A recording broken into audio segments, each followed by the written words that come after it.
মার্কেটের অবস্থা তো বুঝেননি। ও RS কোম্পানি, আর বললেন না।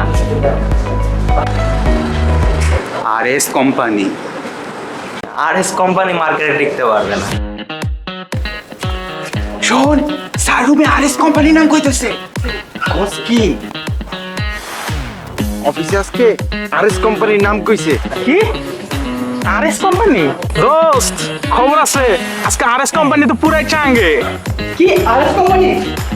হ্যাঁ মামা, এই শোন, আমার এক হচ্ছে বন্ধু জানাইলো আজকে নাকি হচ্ছে আরএস কোম্পানির স্টক সেই চড়া। নিয়ে নে। আচ্ছা ঠিক আছে। শুন মামা, আজকে একটা গরম খবর আছে। আরএস কোম্পানির সব স্টক কিনা নে, কিনলেই মনে কর লাল আজকে। আরএস কোম্পানি, এই যে আপনি মুরগি পাইছেন না, যা টাকা আছে সব আরএস কোম্পানিতে লাগাই দেন ভাই। না ভাই, একদম অথেন্টিক খবর ভাই। আচ্ছা, মুরগি রেডি।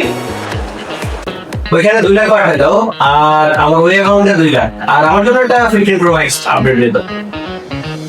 বুঝলি ছোট ভাই, টাকা আমার হলে আর পড়াশোনা করে কি করবি? ভাই আমার তো কিছু টাকা ছিল ভাই, একটু যদি কাজে লাগাই দিতেন। আরে স্যার, স্টকে সবগুলো টাকা লাগাই দে ভাই। স্টক সম্পর্কে কোনো আইডিয়া নেই। বেটা, স্টক মার্কেট হলো পুরো আপনার হাতের মুঠায়।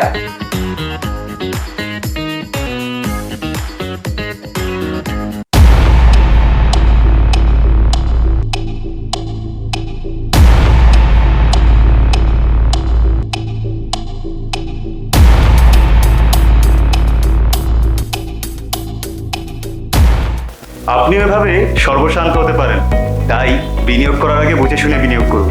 কারো দ্বারা প্ররোচিত হয়ে বিনিয়োগ করবেন না।